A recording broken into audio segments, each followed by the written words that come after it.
Writing the West. Stories and poems by Rick Steber. Read by Michael Messner and friends.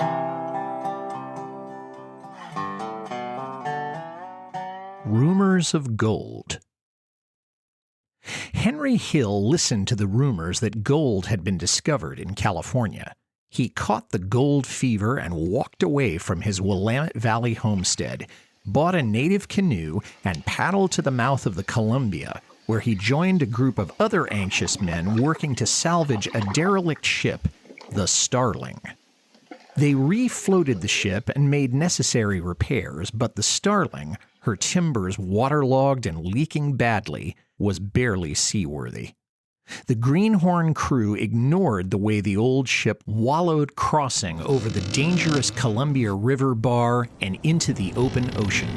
They swung south, added all the sails they had, and managed to keep the ship afloat long enough to reach San Francisco Harbor, where they abandoned her. They took passage on a small boat to Sacramento and walked the remaining miles to the mines at Hangtown, today known as Placerville. Hill and three companions staked adjacent claims and worked them for a year and a half before the gold petered out. The largest nugget they found was worth $30, and twice they took out $400 of gold in a day. Hill headed north with $4,300 worth of gold in his poke. During his absence, a flood of settlers had reached the Willamette Valley, and only a portion of his original homestead remained. But he used his grub stake earned in the California mines to buy back his land and eventually acquired over 1,000 acres of prime farmland.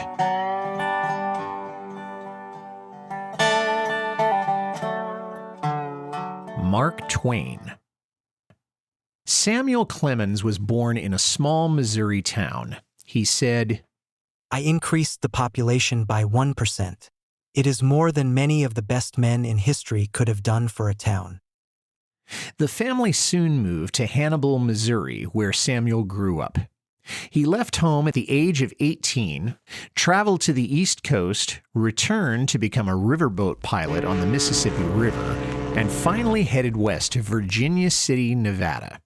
He began writing humorous stories for the Territorial Enterprise newspaper under the pen name Mark Twain, a term used on the Mississippi to indicate a depth of 2 fathoms. After several years, Samuel moved to San Francisco and worked as a reporter for the Morning Call newspaper and wrote for a number of magazines. A story titled "The Celebrated Jumping Frog of Calaveras County" appeared in the New York Saturday Press and was republished across the nation. This propelled Samuel into the literary spotlight. He used his growing reputation to become an entertainer, appearing in theaters and regaling the audiences with humorous accounts of his adventures. Samuel married in 1870, moved to Hartford, Connecticut, and began his most productive years as a writer. Tom Sawyer was published in 1876, followed by the even more popular Adventures of Huckleberry Finn. In 1895, he made a grand world tour promoting his books and lectures. But the good times ended with the death of Samuel's wife. He wrote, "She was my life and she is gone. She was my riches and I am a pauper." In the span of a few short years, he also buried 3 of his 4 children. Samuel Clemens, one of the greatest figures of American literature, died of a broken heart on April 21st, 1910.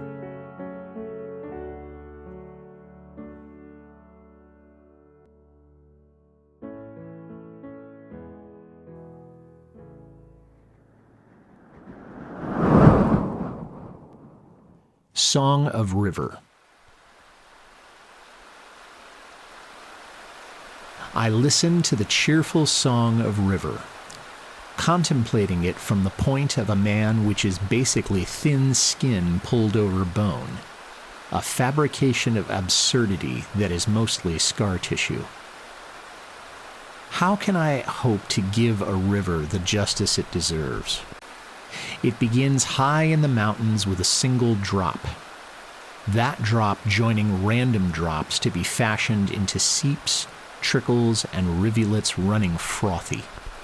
Snowmelt adding even more flowing water, fed by springs and still more drainages, forced to fall by the threat of gravity, tumbling, arcing, spiraling down, braiding and unbraiding itself, rushing to reach the ocean.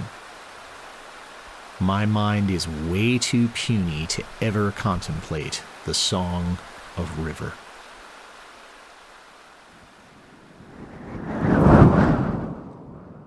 Redwood Observatory.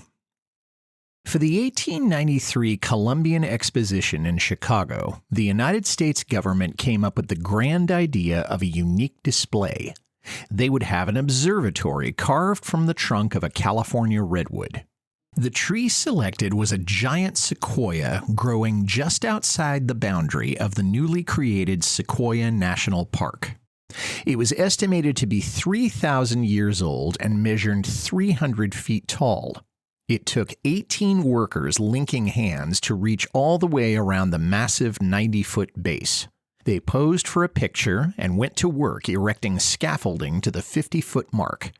They managed to fell the top 250 feet, leaving a 50-foot tall stump. The top 14 feet of the stump was hollowed out, leaving a shell of 2 feet of bark and 6 inches of wood. This was cut into staves. The staves were numbered and crated for shipment. The next 2 feet was cut as a solid block. Another 14 feet of shell was taken and cut into staves.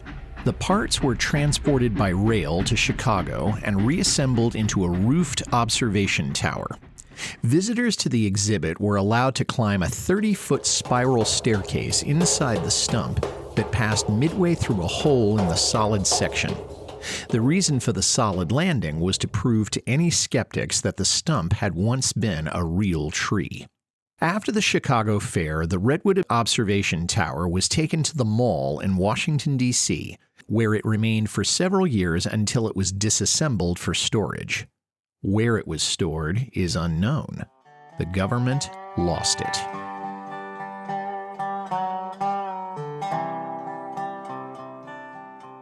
To vote. Lew Southworth was born a slave and came west with his master in 1851. Times were difficult, and Lew began gold mining, using what he made to purchase his freedom. During the Rogue River War, weapons were scarce, and a group of volunteers insisted Lew give up his rifle. Rather than give it up, he joined the volunteers and fought in the war without compensation. Eventually, Lew moved to the coast and took up residence in a cabin near the mouth of the Alsea River. On Election Day 1864, he announced, "Mr. Lincoln is on trial in this election. I am going to vote." A big storm hit the coast that day. In order to vote, Lew would have to cross Alsea Bay to reach the town of Waldport. Friends told him he'd never make it, but Lew said he owed it to President Lincoln to at least try. Lew went to work, securing empty oil barrels to his rowboat in the hope that they would protect him from capsizing. As he shoved off, a small crowd gathered. None gave him a ghost of a chance of making it. The small boat was tossed on the waves, and all the while Lew pulled with the oars. For a short time the boat was lost from sight, and then someone shouted, "There he is!" Lew had passed the area of most danger and had entered calmer water. Lew succeeded in reaching Waldport, where he cast his vote. But it was not until 1927 that the Oregon Constitution was amended to remove the clause denying African Americans the right to vote. You've been listening to Writing the West. The stories and poetry in this podcast are by Rick Steber and appear in books by him. Log on to www.ricksteberauthor.com to find out more. This program was produced by Michael Messner by permission of the author. Special thanks to Michael Tucker, Rachel Pulliam, and Art Shingler. Thank you for listening.